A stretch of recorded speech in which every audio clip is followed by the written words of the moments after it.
Hello students, जय हिंद and welcome to एडुटैप।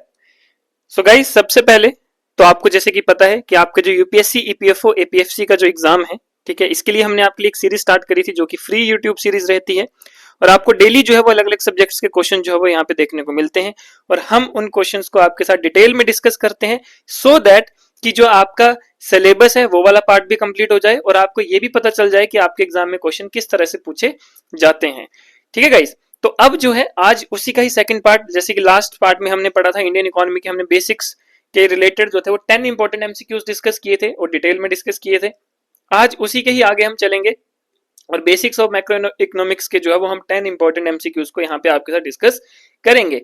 और ये कुछ क्वेश्चंस ऐसे हैं जो कि आपके बहुत ही ज्यादा इंपॉर्टेंट है, जिनकी आने की जो प्रोबेबिलिटी है वो सबसे ज्यादा है। तो लास्ट तक जरूर बने रहें क्योंकि यहाँ पे कुछ क्वेश्चंस आपको ऐसे देखने को मिलेंगे जिनकी आने की पॉसिबिलिटी सबसे ज्यादा जो है वो रहने वाली है और ये बहुत ही ज्यादा इंपॉर्टेंट क्वेश्चन भी जो है वो आपके लिए रहेंगे।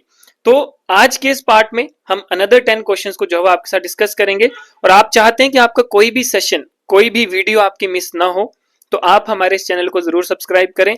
और अगर आप ये भी चाहते हैं कि आपको हर एक सेशन, हर एक सब्जेक्ट का, हर एक लेक्चर का जो है वो आप तक पीडीएफ पहुंचे तो आप हमारा टेलीग्राम चैनल भी ज्वाइन कर सकते हैं जिसका लिंक आपको डिस्क्रिप्शन में गिवन है।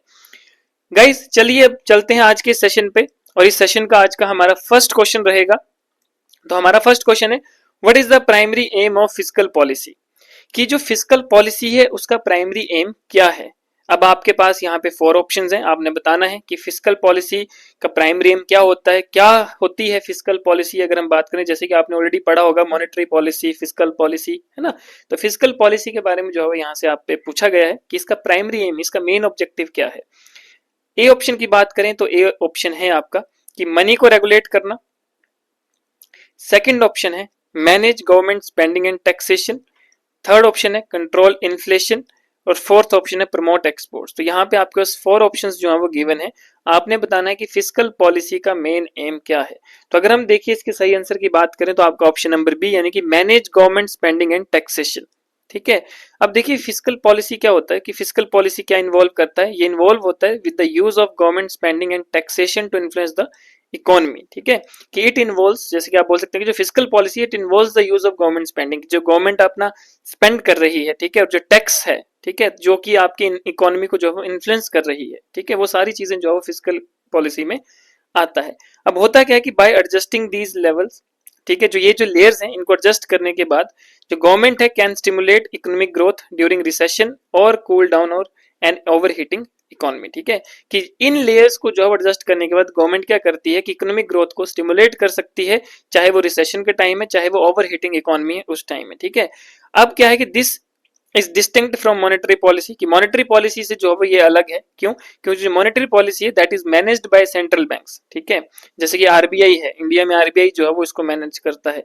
ठीक है, और ये फोकस करता है on controlling the money supply and interest rate, जो मॉनेटरी पॉलिसी है। ठीक है, एंड फिस्कल पॉलिसी जो मेनली आपका क्या है, it's a use of government spending और टैक्सेशन। ठीक है, जिससे आपकी इकोनॉमी इन्फ्लुएंस होती है और इन्हीं को ही जो है वो स्टिमुलेट करके, ठीक है, इकोनॉमिक ग्रोथ को जो हम स्टिमुलेट करते हैं, इन्हीं को ही, इनकी लेयर्स को एडजस्ट करके। ठीक है, और मॉनेटरी पॉलिसी जो है वो आपकी फिस्कल पॉलिसी से इस तरह से डिफरेंट है क्योंकि जो मॉनेटरी पॉलिसी है वो मेनली फोकस करता है आपका जो आपका कंट्रोलिंग और जो इंटरेस्ट रेट्स है, मनी सप्लाई है, इंटरेस्ट रेट्स है, उस पर फोकस करता है mainly and it is managed by the reserve bank of India. ठीक है, सेकंड क्वेश्चन की अगर हम बात करें तो हमारा सेकंड क्वेश्चन है, which of the following is not a component of gross domestic product? कि इसमें से कौन सा जो है वो आपका कंपोनेंट नहीं है ग्रोस डोमेस्टिक प्रोडक्ट का, जीडीपी का पार्ट जो नहीं है, वो आपने बताना है कौन सा जो है वो बिल्कुल सही आंसर है। फर्स्ट ऑप्शन की बात करें तो फर्स्ट ऑप्शन आपका कंजप्शन, सेकंड ऑप्शन है इन्वेस्टमेंट, थर्ड ऑप्शन है एक्सपोर्ट्स, फोर्थ ऑप्शन है ब्लैक मनी। तो ये आपके पास 4 ऑप्शंस जो है वो गिवन है, आपने बताना है कि कौन सा ऑप्शन जो है वो आपका बिल्कुल करेक्ट रहेगा। ठीक है गाइस, तो अब देखिए अगर हम सही ऑप्शन की बात करें, अगर हम बात करें ग्रोस डोमेस्टिक प्रोडक्ट की, तो जो इसका कंपोनेंट नहीं है वो है आपका डी यानी कि ब्लैक मनी। तो ब्लैक मनी जो है वो आपका जीडीपी का पार्ट नहीं है, क्योंकि आप जीडीपी को जब भी आप कैलकुलेट करते हैं या उसको देखते हैं, ठीक है, तो ब्लैक मनी जो है वो उसका पार्ट नहीं आता। जो काला धन है वो इसका पार्ट बिल्कुल भी नहीं रहता है, क्योंकि जीडीपी का मतलब क्या है कि जीडीपी क्या करता है आपका, ये मेजर करता है जो टोटल इकोनॉमिक आउटपुट है, जो कि एक कंट्री ने जो है वो प्रोड्यूस करी विद इन अ कंट्री, ठीक है, एक स्पेसिफिक पीरियड में, जैसे हम टर्म लेते हैं एक एक साल का, है ना, तो वो जीडीपी ऑफ फॉर ईयर 2023 24 24 25 है ना, तो इस तरह से जो है वो जीडीपी जो है एक प्रॉपर स्पेसिफिक पीरियड में जो है वो जितनी भी टोटल इकोनॉमिक आउटपुट हुई है, ठीक है, कंट्री में, वो सब चीजें जो है मेजर करता है। और इसका जो कंपोनेंट है इसमें क्या आता है, कंजप्शन जैसे कि आपकी हाउस होल्ड स्पेंडिंग है, इन्वेस्टमेंट जैसे कि आपकी बिजनेस स्पेंडिंग है, देन गवर्नमेंट स्पेंडिंग, ठीक है, एंड नेट एक्सपोर्ट्स, ठीक है। ब्लैक मनी जो है, ब्लैक मनी जो रेफर करते हैं, जैसे कि ब्लैक मनी का अगर आपको पता होगा इसका मतलब, तो ये क्या होती है, एक अनअकाउंटेड या इलीगल इनकम होती है जो कि आपके ऑफिशियल जीडीपी कैलकुलेशन में कैलकुलेट नहीं होती है, ये इंक्लूड नहीं होती है, ठीक है।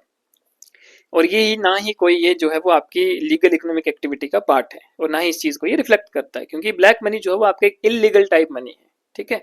तो इसलिए हम इसको जीडीपी में जो है वो कैलकुलेट नहीं करते हैं, जीडीपी में इन्वॉल्व नहीं करते हैं। अदरवाइज जो भी बाकी आपकी चीजें, एक्सपोर्ट इंपोर्ट हो गया, कंजप्शन हो गया, इन्वेस्टमेंट होगी, गवर्नमेंट स्पेंडिंग होगी, ये सारी चीजें जो है वो आपकी जीडीपी का कंपोनेंट्स का पार्ट रहता है, ठीक है। तो ये जो है वो आपका बहुत ही जरूरी क्वेश्चन है, ये जो जीडीपी वाला क्वेश्चन है कंपोनेंट से रिलेटेड बहुत जरूरी है। कई बार आपके एग्जाम में, बाकी एग्जाम से, बाकी यूपीएससी के एग्जाम्स में भी इसको जो है वो पूछा गया है आपसे, तो आने की चांसेस जो है वो इसकी ज्यादा लगती हैं, ठीक है गाइस। चलिए नेक्स्ट क्वेश्चन की बात करते हैं। हमारा नेक्स्ट क्वेश्चन है, which type of unemployment is caused by seasonal variations in demand for labour, कि कौन सी ऐसी अनएम्प्लॉयमेंट की टाइप है, ठीक है, जो एक सीजन पेयर जो है वो आपको देखने को मिलती है, ठीक है, कि सीजनल वेरिएशन जो है इसमें रहती है लेबर की डिमांड से रिलेटेड। फर्स्ट ऑप्शन की अगर हम बात करें तो फर्स्ट ऑप्शन आपका स्ट्रक्चरल अनएम्प्लॉयमेंट, सेकंड ऑप्शन है आपका साइक्लिक अनएम्प्लॉयमेंट, थर्ड ऑप्शन है सीजनल अनएम्प्लॉयमेंट, और फोर्थ ऑप्शन है फ्रिक्शनल अनएम्प्लॉयमेंट। अब देखिए जो अनएम्प्लॉयमेंट जो है वो आपकी सीजनल वेरिएशन की वजह से जो है वो कॉज होती है, ठीक है, तो उसमें ऑब्वियसली आपका जो सही आंसर रहेगा वो रहेगा आपका सीजनल अनएम्प्लॉयमेंट, ठीक है, कि एक सीजन में एक पर्टिकुलर टाइम पीरियड होता है एक साल में 2-3 महीने का, कि जहां पे आपका काम जो है वो मतलब डिमांड ऑफ लेबर जो है वो कम हो जाती है, या फिर आप बोल सकते हैं कि ज्यादा अनएम्प्लॉयमेंट जो है वो आपको देखने को मिलती है। तो इसलिए आप ये कह सकते हैं कि जो सीजनल एम्प्लॉयमेंट है that is the correct answer of this seasonal variation type unemployment, ठीक है।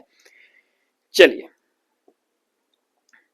अगले क्वेश्चन की अगर हम बात करें तो हमारा फोर्थ क्वेश्चन है, which of the following is an indicator of economic development, कि कौन सा जो है वो इसमें से, जो आपको गिवन 4 ऑप्शन दिए हैं इसमें से कौन सा ऐसा एक इंडिकेटर है जो कि इकोनॉमिक डेवलपमेंट का रहेगा, ठीक है। तो इकोनॉमिक डेवलपमेंट के इंडिकेटर की अगर हम बात करें तो आपका अगर फर्स्ट ऑप्शन की बात करें तो फर्स्ट ऑप्शन आपका GDP growth rate, second option है human development index, third option है इन्फ्लेशन रेट, फोर्थ ऑप्शन है बैलेंस ऑफ ट्रेड। यानी कि आपके पास ये 4 ऑप्शन जो है वो गिवन है, आपने बताना है कि कौन सा जो है सही आंसर रहेगा इस पर्टिकुलर क्वेश्चन का, और कौन जो ऑप्शन है वो आपका एक इंडिकेटर है इकोनॉमिक डेवलपमेंट का। अब बात करते हैं अगर हम सही आंसर की, तो आपका सही आंसर है ह्यूमन डेवलपमेंट इंडेक्स। तो देखिए ह्यूमन डेवलपमेंट इंडेक्स जो है वो आपका इकोनॉमिक डेवलपमेंट का इंडिकेटर नहीं है, ठीक है, सॉरी, जो आपका ह्यूमन डेवलपमेंट इंडेक्स है that is the indicator of economic development, और बाकी जो है वो आपके इकोनॉमिक डेवलपमेंट के इंडिकेटर नहीं है, क्लियर। तो आपका सही ऑप्शन जो है वो आपका ऑप्शन नंबर बी है। अब देखिए क्योंकि क्या होता है कि जो आपका ह्यूमन डेवलपमेंट इंडेक्स है, अगर हम इसकी बात करें तो ये क्या है कि एक कंपोजिट इंडेक्स है that measures a countries average achievement, ठीक है, कि जो क्या करता है, जो हमारी कंट्री की, जो इंडिया की जो एवरेज अचीवमेंट है किस किस में, मेन 3 बेसिक डायमेंशन जो है इसकी रहती है, जैसे कि आपकी हेल्थ है जिसमें हम लाइफ एक्सपेक्टेंसी कैलकुलेट करते हैं, देन एजुकेशन, एजुकेशन में हम करते हैं मीन्स ईयर ऑफ स्कूलिंग, उसके बाद आता है हमारा स्टैंडर्ड ऑफ लिविंग, ठीक है, कि यानी कि जीएनआई पर कैपिटा, ठीक है। तो ये 3 जो है वो हमारे बेसिक डायमेंशन होते हैं जिसके ऊपर जो है वो एचडीआई कैलकुलेट किया जाता है, ठीक है। जैसे कि जीडीपी की बात करें तो जीडीपी जो है that focus solely on economic output, ठीक है, and HDI provides a broader perspective on welfare and quality of life, ठीक है, कि ह्यूमन डेवलपमेंट इंडेक्स जो है वो हमें एक ज्यादा विस्तार से चीजें बताता है कि कैसे जो है वो एक पर्सन की जो क्वालिटी ऑफ लाइफ है वो कैसी है, वेलफेयर क्या है ना, and making it a better indicator of development. ये जो है फिर हमारे लिए एक बेटर इंडिकेटर जो है वो बनता है इकोनॉमिक डेवलपमेंट का, क्योंकि हम इसी चीज को जो है वो मद्देनजर रख के हम ये पता लगा सकते हैं कि क्या जो है वो आपका एक बेस्ट इंडिकेटर, यानी कि बेस्ट एक जो है वो आपका जो रिपोर्ट जो है वो आपको देता है कि हमारी कंट्री ग्रो कर रही है, इकोनॉमिकली जो है वो डेवलप हो रही है या नहीं हो रही है, क्लियर गाइस। चलिए नेक्स्ट क्वेश्चन की बात करते हैं। हमारा नेक्स्ट क्वेश्चन है question number 5th। Question number 5th की अगर हम बात करें तो क्वेश्चन नंबर 5th है आपका, in the context of supply what does the term price elasticity of supply measure, कि अगर हम सप्लाई की बात करें, अगर हम सप्लाई के कॉन्टेक्स्ट में अगर हम बात करें तो कौन सी ऐसी टर्म है, व्हाट डज द टर्म कि price elasticity of supply measure, ठीक है, कि जो प्राइस इलास्टिसिटी ऑफ सप्लाई जो एक टर्म है, इकोनॉमिक टर्म है, वो क्या मेजर जो है वो करता है। अगर हम आपके ऑप्शंस की बात करें तो आपका ऑप्शन ए है responsiveness of quantity supply to change in income, ठीक है। सेकंड ऑप्शन की अगर हम बात करें तो responsiveness of quantity supply to change in price. Third option की बात करें तो total quantity supplied at a given price. Fourth option की बात करें तो relationship between supply and demand. तो आपके पास यहाँ पे चार ऑप्शन दिए, आपने बताना है कौन सा ऑप्शन जो है वो आपका करेक्ट रहेगा, यानी कि कौन सी ऐसा ऑप्शन जो है वो आपका मेजर करता है प्राइस इलास्टिसिटी ऑफ सप्लाई, यानी कि ठीक है। अब अगर हम सही आंसर की बात करें तो आपका सही आंसर रहेगा ऑप्शन नंबर बी, यानी कि responsiveness of quantity supply to change in price. अब अगर हम इसकी बात करें, देखिए जो प्राइस इलास्टिसिटी ऑफ सप्लाई है, ठीक है, ये क्या क्वांटिफाई करता है, it quantifies how much the quantity supplied of a good response to changes in its price, कि कितनी मतलब क्वांटिटी जो है वो सप्लाई की गई है, ठीक है, in response to change in its price, कि जैसे हम इसका प्राइस जो है वो अगर हम चेंज भी करते हैं, ठीक है। अगर हम बात करें, देखिए कि अगर आपकी प्राइस इलास्टिसिटी जो है वो ग्रेटर देन 1 है, इसका मतलब है सप्लाई इज इलास्टिक, यानी कि रिस्पॉन्सिव टू प्राइस चेंजेस, की प्राइस चेंज हो रहा है उसके अगेंस्ट भी जो है वो ये रिस्पॉन्सिव है। अगर ये लेस देन 1 है तो इट इज इन इलास्टिक, ठीक है। और ये जो इलास्टिसिटी और इन इलास्टिसिटी है, ये हमारा क्या करता है, ये जो कंसेप्ट है ये हमें ग्रो करता है, हेल्प करता है बिजनेसेस को और पॉलिसी मेकर्स को ये अंडरस्टैंड करने में, ये समझने के लिए कि how supply will react to market changes, की किस तरह से जो वो सप्लाई आपकी रिएक्ट कर रही है as per the market react या मार्केट चेंजेस, ठीक है। तो आपने ये याद रखना है कि जो प्राइस इलास्टिसिटी है सप्लाई की, ठीक है, वो क्या मेजर करता है, वो मेजर करता है वो रिस्पॉन्स जो क्वांटिटी सप्लाई हो रही है टू चेंजेस इन प्राइस, की जैसे कि प्राइस आपका चेंज भी हो रहा है तो उस हिसाब से भी जो आपका रिस्पॉन्स रह रहा है वो सब चीजें जो है वो आपका मेजर करता है। Clear guys? चलिए next question, question number 6। Question number 6 है what is the primary objective of the monetary policy in India, ठीक है, कि अगर हम बात करें तो मॉनेटरी पॉलिसी इन इंडिया का मेन ऑब्जेक्टिव क्या है, यानी कि प्राइमरी ऑब्जेक्टिव क्या है।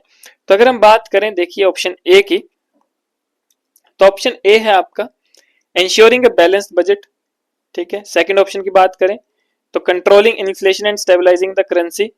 थर्ड ऑप्शन की बात करें तो प्रमोटिंग एक्सपोर्ट्स। फोर्थ ऑप्शन की बात करें तो रिड्यूसिंग गवर्नमेंट डेट, ठीक है। तो ये आपके पास जो है वो चार ऑप्शन रहेंगे कि कौन सा ऑप्शन जो है वो करेक्ट है, ये आपने बताना है। देखिए अगर हम बात करें आपके सही ऑप्शन की, यानी कि जो मॉनेटरी पॉलिसी, जैसे आपने फर्स्ट क्वेश्चन पढ़ा था फिस्कल पॉलिसी के बारे में, वैसे ही ये क्वेश्चन है आपका मॉनेटरी पॉलिसी से रिलेटेड, कि कौन सा जो है वो आपका सही ऑप्शन रहेगा मॉनेटरी पॉलिसी से रिलेटेड। तो आपका सही ऑप्शन रहेगा ऑप्शन नंबर बी, यानी कि controlling inflation and stabilizing the currency, क्योंकि आपको पता है कि मॉनेटरी पॉलिसी जो है वो that is hold by the RBI, and ये मेनली क्या करता है कि जो भी आपकी मनी सप्लाई हो रहा है या इंटरेस्ट रेट्स है उस सभी चीजों को जो है वो आपका देखता है, फोकस करता है उस पर, है ना। क्योंकि अब देखो मॉनेटरी पॉलिसी इन इंडिया की अगर हम बात करें तो that is formulated by the reserve bank of India, ठीक है, रिजर्व बैंक ऑफ इंडिया जो इसको देखता है। इसका मेन एम क्या है, इसका मेन एम है to control inflation and stabilize the currency, कि क्या करता है ये इन्फ्लेशन को कंट्रोल करता है और करेंसी को स्टेबलाइज करता है, ठीक है। और bye adjusting interest rates and managing money supply, कि जैसे मतलब इंटरेस्ट रेट्स को भी ये जो है वो एडजस्ट करता है, मनी सप्लाई को जो है वो मैनेज करता है, ठीक है। इसकी वजह से कहते हैं RBI seeks to ensure economic stability and growth as high inflation can erode purchasing power and destabilize the economy, कि जो आपका अगर हाई इन्फ्लेशन है तो ये क्या कर देता है, परचेजिंग पावर को इरोड कर देता है, कम कर देता है, और इकोनॉमी को डिस्टेबलाइज जो है वो कर देता है। क्लियर? तो आपने ये याद रखना है कि जो मेन इसका फोकस है मॉनेटरी पॉलिसी का, मेन ऑब्जेक्टिव क्या है, ठीक है। तो आपका ऑप्शन नंबर बी, यानी कि controlling inflation and stabilizing the currency. Clear? जहां पे भी करेंसी से रिलेटेड कोई चीज आती है वहां पे आपने याद रखना है कि वो जो है वो मॉनेटरी से जरूरी चीज जो है वो जुड़ी हुई है। Clear guys? चलिए नेक्स्ट क्वेश्चन, हमारा क्वेश्चन नंबर 7।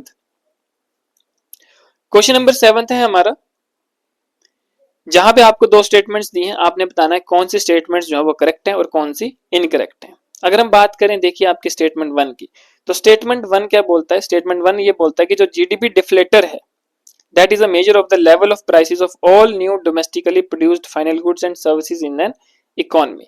सेकंड स्टेटमेंट की बात करें तो it is calculated by dividing nominal GDP by real GDP and multiplying by 100, यानी कि जो इसका फॉर्मूला है कि जीडीपी डिफ्लेटर को कैसे कैलकुलेट करते हैं, तो नॉमिनल जीडीपी को डिवाइड करते हैं रियल जीडीपी एंड उसको मल्टीप्लाई कर देते हैं 100 के साथ। तो ये इसका फॉर्मूला है। अब आपने बताना है कौन सी स्टेटमेंट जो है वो करेक्ट है, यानी कि बोथ स्टेटमेंट करेक्ट है या स्टेटमेंट 1 करेक्ट है, सेकंड इनकरेक्ट है, या स्टेटमेंट 1 जो है वो इनकरेक्ट है, स्टेटमेंट 2 जो है आपकी करेक्ट है, या फिर बोथ स्टेटमेंट्स जो है वो आपकी इनकरेक्ट है। अब अगर हम बात करें आपके सही ऑप्शन की, यानी कि सही आंसर की अगर हम बात करें, तो आपका जो ऑप्शन नंबर ए है, यानी कि बोथ स्टेटमेंट्स आर करेक्ट, कि जो आपका जीडीपी डिफ्लेटर है, ठीक है, ये क्या करता है, it provide a broad measure of inflation, ठीक है, कि एक इकोनॉमी में अगर कोई भी इन्फ्लेशन या महंगाई बढ़ रही है तो उसका जो है प्रॉपरली हमें मेजरमेंट जो है वो प्रोवाइड करता है, ठीक है। और इसकी जो कैलकुलेशन है वो इसी तरह से होती है जैसे कि आपकी यहाँ पे दी है कि डिवाइडिंग बाय नॉमिनल जीडीपी को आप रियल जीडीपी से डिवाइड करते हैं, यानी कि nominal GDP divided by real GDP multiply by 100। तो ये किसका फॉर्मूला होता है, ये फॉर्मूला होता है to calculate the GDP deflator, ठीक है। तो ये जो है आपने याद रखना है, और ये आपके दोनों स्टेटमेंट्स जो है वो करेक्ट है, यानी कि आपका option number A both statements are correct. बात करते हैं हम क्वेश्चन नंबर 8 की। क्वेश्चन नंबर 8 है जिसमें आपको दो स्टेटमेंट्स दी हैं, आपने बताना है कौन सी स्टेटमेंट जो है वो आपकी करेक्ट है और कौन सी इनकरेक्ट है। तो अगर हम करेक्ट स्टेटमेंट की बात करें तो देखिए, फर्स्ट स्टेटमेंट अगर हम बात करें, फर्स्ट स्टेटमेंट आपको दी है inflation targeting is a monetary policy strategy where the central bank sets a specific inflation rate as its goal. Second statement की अगर हम बात करें तो this approach is typically associated with increasing interest rates when inflation is below target, ठीक है। अब यहाँ पे आपको दो स्टेटमेंट्स दिए, आपने बताना है कौन सी स्टेटमेंट जो है वो करेक्ट है, यानी कि बोथ स्टेटमेंट्स आर करेक्ट, या फर्स्ट स्टेटमेंट ट्रू है सेकंड फॉल्स है, या फर्स्ट फॉल्स है सेकंड ट्रू है, या दोनों जो है वो आपकी फॉल्स रहेंगी। तो अब यहाँ पे आपके पास चार ऑप्शन दिए हैं, आपने बताना है कौन सा सही है। तो अगर हम सही ऑप्शन की बात करें तो आपका ऑप्शन नंबर बी, यानी कि फर्स्ट स्टेटमेंट तो आपकी करेक्ट है, लेकिन सेकंड स्टेटमेंट जो है वो आपकी इनकरेक्ट है। कि यहाँ पे अगर हम बात करें तो इन्फ्लेशन टारगेटिंग जो है एक मॉनेटरी पॉलिसी स्ट्रेटेजी है, जहां पे सेंट्रल बैंक यानी कि जैसे आरबीआई है, ठीक है, या अदर सेंट्रल बैंक है, it sets a specific inflation rate as its goal, कि एक प्रॉपर्ली जो है एक इन्फ्लेशन रेट जो है वो लेकर चलते हैं, ठीक है, एज अ गोल जो है वो उसको सेट करते हैं, ठीक है। लेकिन सेकंड स्टेटमेंट जो है वो आपकी जो है वो रॉन्ग है, ठीक है। तो ये जो है वो आपने याद रखना है, ठीक है, क्योंकि इसका मेन एम जो है इन्फ्लेशन टारगेटिंग का, it's aims to keep inflation within a certain range, कि वो जो इन्फ्लेशन को एक सर्टेन रेंज तक जो है वो बना के रखे। And when inflation is below target तो central bank usually decrease interest rates to stimulate economic activity, ठीक है, एंड नॉट इंक्रीज देम। तो इसलिए आपकी सेकंड स्टेटमेंट जो है वो आपकी रॉन्ग है और फर्स्ट स्टेटमेंट जो है वो आपकी करेक्ट है। तो इस हिसाब से आपका ऑप्शन नंबर बी जो है वो बिल्कुल करेक्ट रहेगा। Clear guys? चलिए नेक्स्ट क्वेश्चन की तरफ चलते हैं, क्वेश्चन नंबर 9। क्वेश्चन नंबर 9 की अगर हम बात करें तो हमारा क्वेश्चन नंबर 9 है, जिसमें आपको अगेन दो स्टेटमेंट्स दी हैं, आपने बताना है कौन सी स्टेटमेंट करेक्ट है और कौन सी स्टेटमेंट जो है वो आपकी इनकरेक्ट है। स्टेटमेंट 1 की बात करें तो स्टेटमेंट 1 है आपका, अ trade deficit occurs when a countries imports exceed it's export, ठीक है, कि ट्रेड डेफिसिट होता है जब आपकी कंट्री का इंपोर्ट जो है वो ज्यादा हो जाता है और एक्सपोर्ट जो है वो कम हो जाता है। सेकंड स्टेटमेंट है, this situation is always detrimental to a country's economy, ये सिचुएशन जो है वो हमेशा डेट्रीमेंटल रहती है कंट्री की इकोनॉमी से रिलेटेड। तो अब आपने बताना है कौन सी स्टेटमेंट जो है वो करेक्ट है और कौन सी स्टेटमेंट जो है वो आपकी इनकरेक्ट है। अगर ऑप्शन ए की बात करें तो यहाँ बोला कि दोनों स्टेटमेंट जो है वो आपकी करेक्ट है, सेकंड में बोला कि फर्स्ट ट्रू है सेकंड फॉल्स है, थर्ड में है फर्स्ट फॉल्स सेकंड ट्रू, और फोर्थ यानी कि दोनों जो है वो आपकी फॉल्स स्टेटमेंट है। तो अब आपने बताना है कौन सा जो है वो आपका करेक्ट रहेगा। तो अगर हम आप बात करें आपके सही ऑप्शन की तो आपका सही ऑप्शन रहेगा ऑप्शन नंबर बी, यानी कि फर्स्ट स्टेटमेंट ट्रू है एंड सेकंड जो है वो आपकी फॉल्स है, कि ट्रेड डेफिसिट का मतलब होता है कि कंट्री का इंपोर्ट जो है वो उसके एक्सपोर्ट से ज्यादा चल रहा है, ठीक है। तो इसलिए आप बोल सकते हैं कि फर्स्ट स्टेटमेंट आपकी करेक्ट है, ठीक है, कि when country is importing more than it's export and it is not always harmful, कि ये हमेशा हार्मफुल नहीं होता है, क्योंकि कई बार क्या होता है कि it can reflect strong domestic demand और इन्वेस्टमेंट अपॉर्चुनिटीज, कि हमेशा ये डेट्रीमेंटल नहीं रहता है, हमेशा ये हार्मफुल नहीं रहता है, ठीक है। कई बार ये स्ट्रॉन्ग डोमेस्टिक डिमांड को भी जो है वो इंडिकेट करता है और इन्वेस्टमेंट अपॉर्चुनिटीज को भी जो है वो लेकर आता है। इसलिए आपका जो स्टेटमेंट फर्स्ट है that is your correct statement. Clear guys? तो आज का हमारा आखिरी क्वेश्चन, क्वेश्चन नंबर 10। तो क्वेश्चन नंबर 10 है हमारा, what effect does an increase in interest rates typically have on the economy, कि क्या इफेक्ट है जब मतलब इंटरेस्ट रेट्स को बढ़ाया जाता है इकोनॉमी के ऊपर, कि इकोनॉमी के ऊपर उसका क्या इफेक्ट पड़ता है जब हम इंटरेस्ट रेट्स को इंक्रीज करते हैं। तो देखिए फर्स्ट ऑप्शन है आपका, it stimulates boring and spending, second है आपका discourages boring and spending, third है रिड्यूस सेविंग्स, फोर्थ है इंक्रीज इन्फ्लेशन। अब देखिए जब आप इंटरेस्ट रेट्स को जो है इंक्रीज करते हैं, जब इंटरेस्ट रेट आपका बढ़ता है तो उसका मेनली इफेक्ट क्या पड़ता है इकोनॉमी, तो मेनली इम्पैक्ट जो है इसका इकोनॉमी में पड़ता है कि it discourages boring and spending, ठीक है, कि ये डिस्करेज कर देता है बोरिंग एंड स्पेंडिंग को, खरीदारी को, और मतलब बोरो करना या फिर कोई स्पेंड करना, ठीक है। क्योंकि क्या होता है कि जब आपका इंटरेस्ट रेट हायर होता है तो ये क्या करता है, it increase the cost of boring, ठीक है। जब इंटरेस्ट रेट आपका बढ़ेगा तो बोरिंग की कॉस्ट भी बढ़ेगी, है ना, जिसकी वजह से कहता है कि leading consumers and businesses to reduce their expenditure, जिसकी वजह से जो भी आपका कस्टमर है या जो आपका बिजनेस है वो क्या करता है, अपने खर्चों को कम कर देता है, रिड्यूस कर देता है, ठीक है। And this reduction can slow down economic growth, कि जब वो खर्चा ही नहीं करेगा, जब वो चीजों को खरीदेगा ही नहीं, उस पर स्पेंड ही नहीं करेगा, तो इकोनॉमिक ग्रोथ भी क्या होती है आपकी, स्लो डाउन हो जाती है, ठीक है। एंड एज इन्वेस्टमेंट डिक्लाइन, क्योंकि आपका जो इन्वेस्टमेंट है वो भी जो है वो कम हो जाता है, एंड कंज्यूमर स्पेंडिंग जो है वो डिक्रीज हो जाती है, एंड ओवरऑल डिमांड जो है वो आपकी इकोनॉमी की कॉन्ट्रैक्ट हो जाती है। एंड सेंट्रल बैंक जो है may raise interest rates to combat inflation, की जो सेंट्रल बैंक है वो क्या कर सकते हैं कि इंटरेस्ट रेट को बढ़ा देते हैं ताकि इन्फ्लेशन से कॉम्बैट किया जाए, but must balance this against potential slow down in economic activity, ठीक है। तो ये जो है वो आपका प्रॉपरली रहता है कि ये अगर आपका इंटरेस्ट रेट जो है वो बढ़ाया जाता है, इंक्रीज किया जाता है, तो मेनली उसका इफेक्ट जो है वो ये आपकी इकोनॉमी में पड़ता है। Clear guys? तो आज के लिए जो है वो हमारा यही सेशन है। बाकी आप चाहते हैं कि आपका कोई भी सेशन मिस ना हो तो आप हमारा ये चैनल जो है वो सब्सक्राइब कर सकते हैं, और अगर आप चाहते हैं कि आपको हर एक सेशन की जो है वो पीडीएफ आप तक पहुंचे तो आप हमारे टेलीग्राम चैनल के साथ भी जुड़ सकते हैं। तो आज के लिए इतना ही गाइस, मिलते हैं नेक्स्ट वीडियो में। धन्यवाद, जय हिंद।